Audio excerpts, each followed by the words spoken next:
We're in the middle of about a 5-year period when some 100 new cars with a plug are going to hit the market. You may never see a flurry like this again in your life. So let's run down the 2022 schedule. This might be the most interesting year of them all.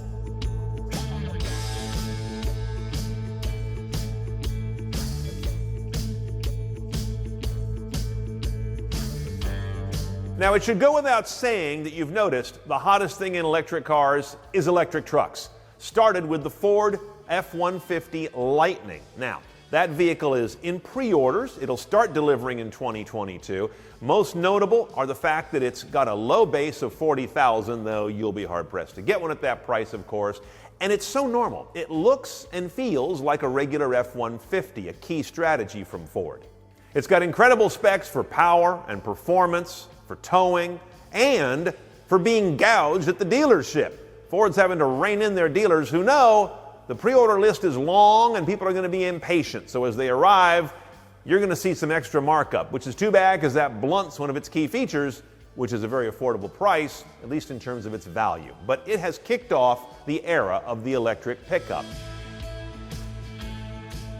Now, by the time the dealer at the Ford shop calls and says your electric F-150 is in, you may already be at the point where you can shop for an electric Silverado, even though they don't arrive till mid to late 23.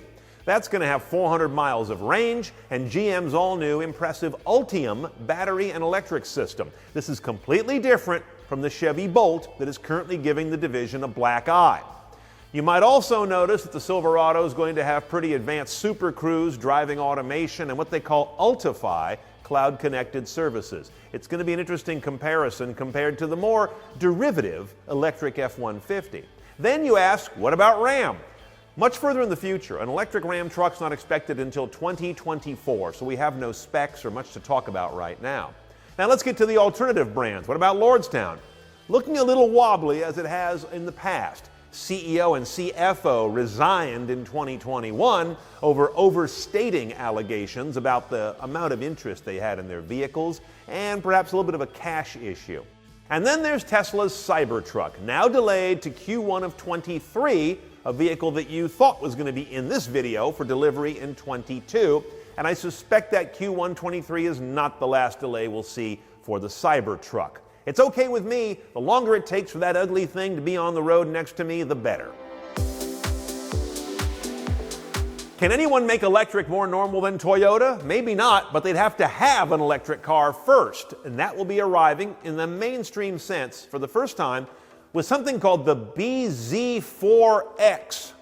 I don't get it either. Makes no sense. Who's going to walk in and remember or ask for that name at the dealership? We'll see what happens.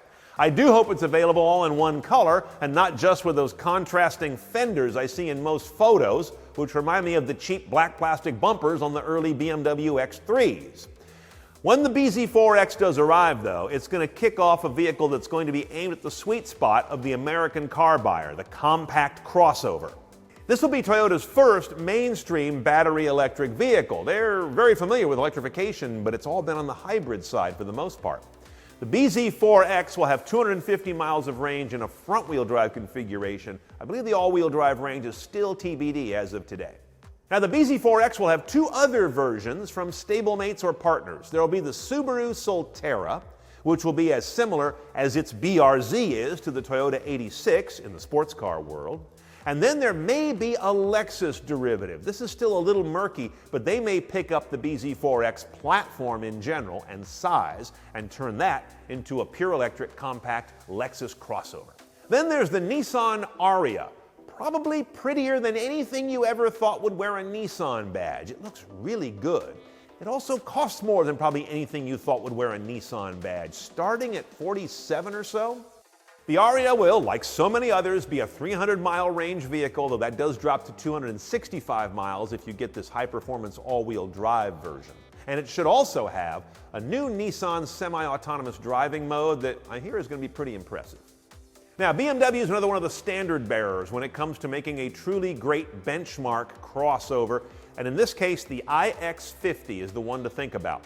This would be roughly an electrified X5, but it's not an X5. They didn't just retrofit another vehicle. They built this one from the ground up. Whole different platform, chassis, construction, everything. Styling's a little bit love it or hate it, especially around the rear quarters or around the front, with perhaps the largest expression of BMW's new grille design.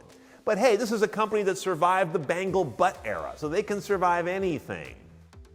And you won't see the grille because you'll be sitting inside looking at the beauty of iDrive 8 displayed across this enormous widescreen, and by the way, all connected via integrated 5G.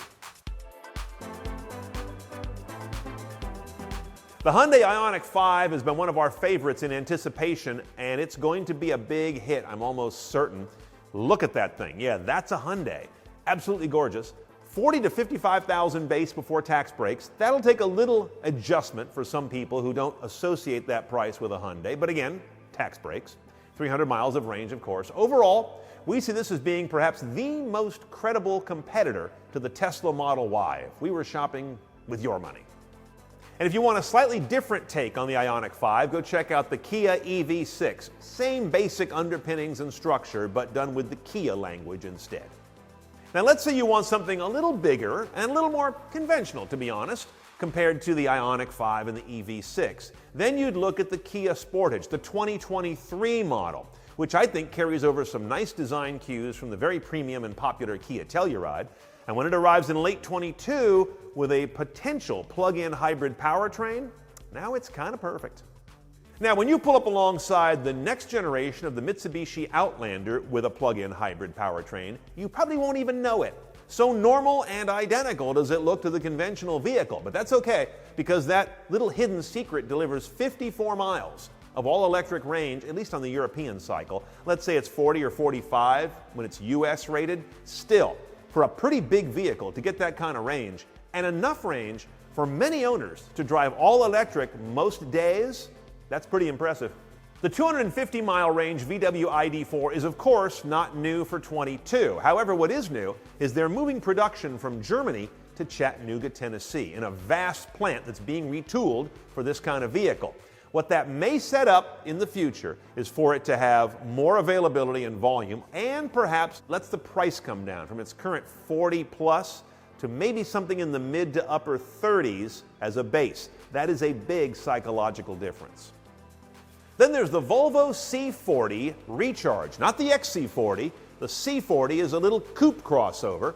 Great looks, unless you find them polarizing. It's definitely audacious. But this is a vehicle that is pure electric, unlike the XC40, which can be had as a Recharge version or not. And it's also a long list of firsts for Volvo. It's the first Volvo that can be had only as an electric, and I'm talking Volvo here, not Polestar. It's the first one that will only be available with a sustainable vegan interior. And it's the only Volvo that will be sold only through an online portal. About 225 miles of range for this one. This is the Cadillac LYRIQ. It'll get a lot of folks asking, that's a Cadillac? I like to look at the inside first, as good as the outside looks, because that cabin is exactly how you're supposed to do a widescreen interior. Other car makers, take note.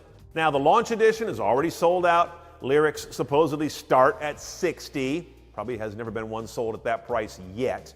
But as they flood more into the market down the road, this should be a pretty interesting value play based on the quality that I'm seeing in the overall interior and exterior execution. This vehicle has 300 miles of range and, of course, will feature the latest version of GM's excellent Super Cruise semi-self-driving autonomy. Now, over at Mercedes, EQ means electric car, maybe kind of spelled funny. In this case, the EQB is one to look for in 22. If you like your crossovers to have kind of a high-top sneaker look, kind of a big utilitarian rear with a squared off set of shoulders. It's a handsome, chunky look. When you get inside, I'm not quite as impressed by the way they've done the widescreen cabin, but they've been doing that look for a while. It looks a little tacked on, to be honest, certainly compared to that Cadillac we just saw. And I never got used to the weird pinwheel air vents. There'll be an EQB with a 300 or a 350 variant, and obviously that doesn't refer to liters of engine anymore. The 350 is a higher performance, but they're both dual motor all-wheel drive. It's just a matter of how much performance you want to light up. Audi's Q4 e-tron should combine entry-level luxury, the option of a coupe roofline version, available augmented reality on the head-up display, and about a $45,000 base price, though huge amounts of options mean you'll never really pay that. Now, Jeep's not a name you often associate with electrification, but it's getting there. The new Jeep Grand Cherokee 4xe, coming out in 22, is going to be a plug-in hybrid version of the next generation Grand Cherokee. Looks really good to our eye, and it's available in some trim levels that you normally had to go chase via a Wagoneer. 25 miles of range on a charge before you have to kick over into combustion mode, and I think 470 pound-feet of total torque could make this one a very interesting, powerful, articulated off-roader. The Polestar 3 will certainly be the most mainstream model from this sibling brand of Volvo we've ever seen. And its CEO says that once you get a look at it, you'll see a vehicle that defines the look of SUVs in the electric era. To my eye, it mostly confirms that everyone's doing the same look on SUVs in the electric era, but no matter, it looks good. You can look for a highish 370 or so miles from a charge, partly because when you've got a $70,000 base MSRP, you can build that in. Inside, expect the usual elegant Volvo modernity and probably some of the most impressive semi-autonomy on the market. The Genesis GV60, one that a lot of folks probably don't know about, know that it's coming, even know about Genesis, but it is coming. It's perhaps a polarizing look at a crossover in the electric space. You either love or hate the fact that it's got some real quirky design cues. Look up around the face and the curvaceousness there, or look at the horizontal split headlights and taillights. Those have become a Genesis sort of a hallmark, although they remind me of some Buick from the 90s. Inside, I think they've done a less excellent job of integrating the now de rigueur widescreen single dash display, but don't miss the rotating crystal orb that is the shifter. If I had not seen this, I would never have believed it. The Alfa Romeo Tonale is sort of a RAV4 with an Italian accent, as Alfa continues to try and figure out who they are and who they're for. It'll be offered with a plug-in hybrid variant, as we understand it. Don't look for a full battery electric on this one. And that plug-in variant may also cross the hallway over to Dodge and become their plug-in compact crossover, since they're all under the same roof at Stellantis, the company that sounds like Mylanta. If you never ever want to see a car like yours at the valet stand, you probably have to get a Fisker Ocean, the latest interpretation of the Fisker name in the auto industry. This one, as you can tell by the name, is all about a sustainability message. Aside from being an electric vehicle, it's got a large solar panel on the sunroof that could add, a couple thousand miles of range all year through trickle charging to the big batteries. Vegan interior, as you might imagine. Recycled plastics inside as well. That's good. They end up in the car instead of in the ocean. And this has the only rotating infotainment screen I think we've ever spotted inside of a car. That's interesting. 250 to 300 miles of range, like so many others. Now, the next generation Honda HR-V does not arrive in the US in 22, not until 23, but I bring it up in this piece because a full battery electric version has just launched in China for 22. And we expect that we'll at least get a plug-in version of the 23, if not the battery version as well. So we're kind of seeing the debut of a full electric HR-V, just not here yet. And finally, there's Rivian's SUV, the R1S, not the truck they're better known for. This is a more or less full-size SUV, good-size vehicle. I'd say it's gone into production just now because they did deliver 2 in 2021, but 2. And one was for the CEO, one was for the CFO. So production does begin this year to join the truck that is already in limited production. But when you see one, it tends to be an event on the street. Now, nobody buys sedans or coupes anymore, right? Well, tell a couple of smart companies that are doing them as electrics. The BMW i4, for example. This would be basically a 4 Series as an electric sedan. You can see it hasn't varied too far from the BMW exterior styling formula. Again, see the big grille. But this is a critical car for a company that made its name on performance sedans. Yeah, I know the crossovers and SUVs are all the rage now, but BMW has to always have a strong performance sedan brand as well, and this vehicle is now going to carry that into the future. So the i4 is one to watch. Mercedes EQE will be just a tad bigger than the current conventional E-Class, but it's a clean sheet new car to go with its pure EV underpinnings. A slippery teardrop of a thing with a long arching 4-door roofline. This optional hyper-screen dashboard that it shares with the top drawer EQS will set a new high watermark for visual displays. The Genesis G80 was already one of our favorite sleeper luxury sedans with conventional power. The full electric version has been launched in China, which indicates we might get it here fairly soon. We'd expect it to have the high 200s in terms of miles of range, and Hyundai's rather smart charging system, which is able to adapt itself to different voltages of fast chargers you may find, allowing you to plug into more of them than maybe another car.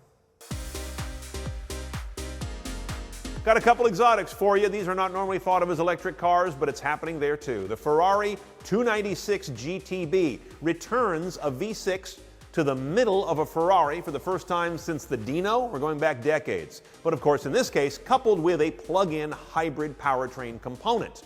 This is a very different situation than the Dino.